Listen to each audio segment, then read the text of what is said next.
everyone, and welcome to this edition of ESPN FC Live. It's a bit early for us, but hey, who needs coffee when you've got Nicol? It's not early for the big man here, and Eddie Howe was a very happy, smiling man at halftime when he spoke in the tunnel during Newcastle's game against Chelsea, and then it all changed at the full-time whistle. Stevie, Newcastle leading 2-0 at halftime, but in the end, they had spoils with Chelsea as it ended in a 2-2 draw. Fair result?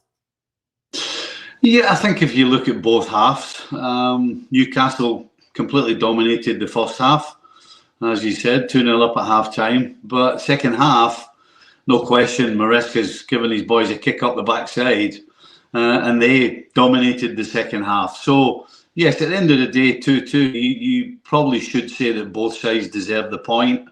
However, I think there's one point in the first half where this game could have been done. Voltemada had already got two, and just before half time he had an opportunity.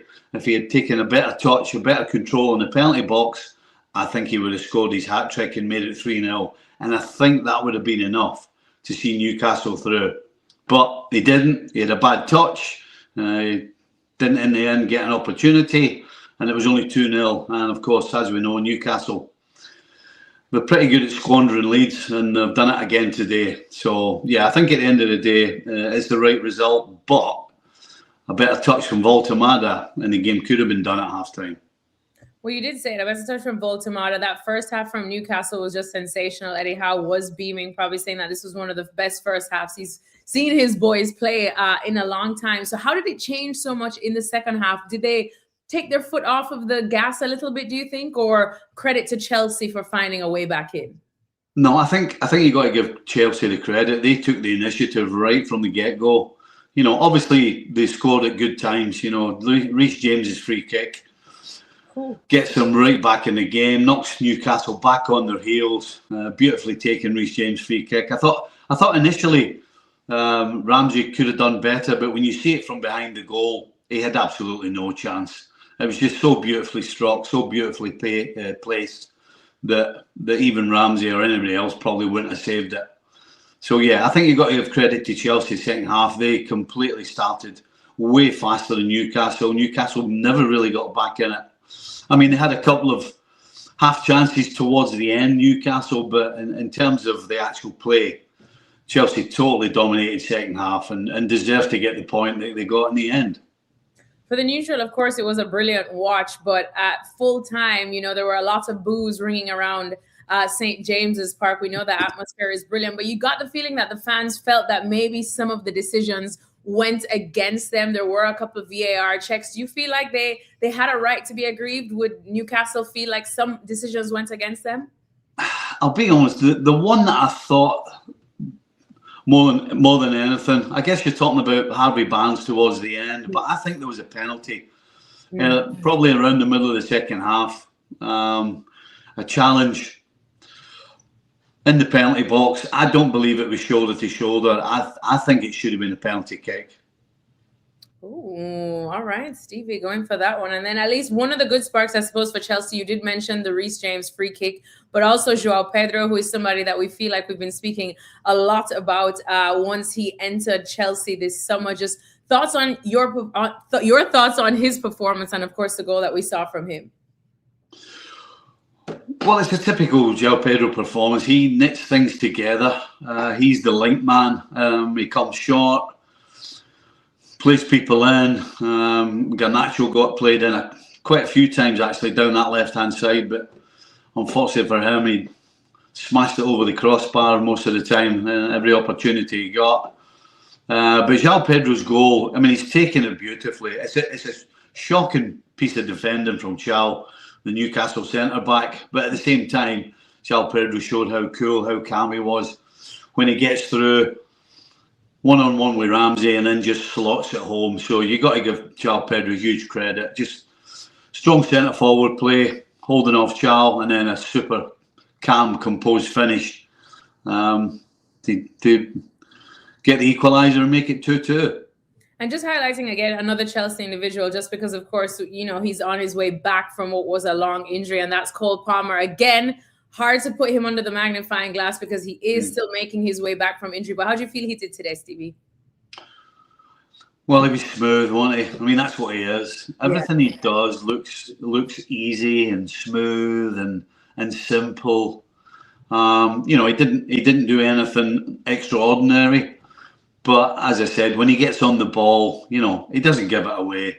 Just makes nice passes with the correct weight to the correct place on the right foot.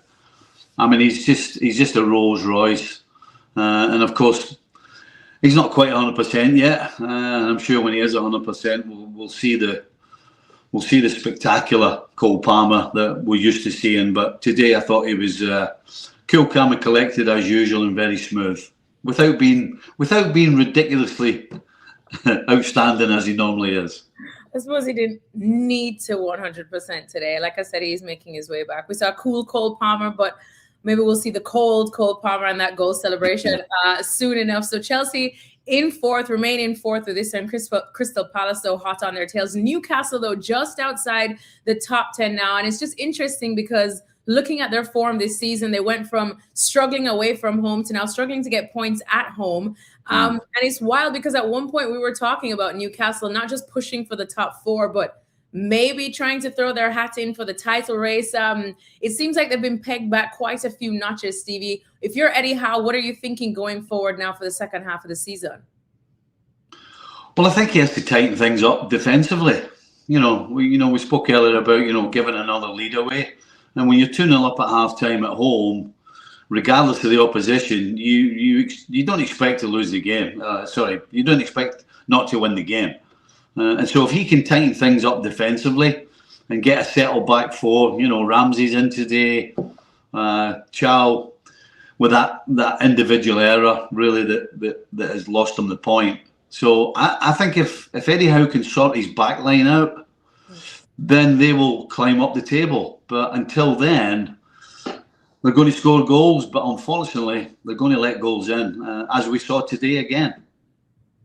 Yeah, well, I was just about to say we're just about 8 minutes away from the next kickoff where Manchester City will be playing. But interesting about Manchester City because Enzo Maresca, we've talked a lot about him this week, especially after his comments last time around saying that he endured the worst 48 hours of his life as manager there at Chelsea. We still don't know exactly what he's talking about. But then, Stevie, all of the links started, whether he was going to be, on his way out of Chelsea. We know that Pep Guardiola's time at Manchester City is coming to an end. With all these links and all these headlines following Enzo Maresca this week for Chelsea, do you feel like it's been a big distraction for Chelsea?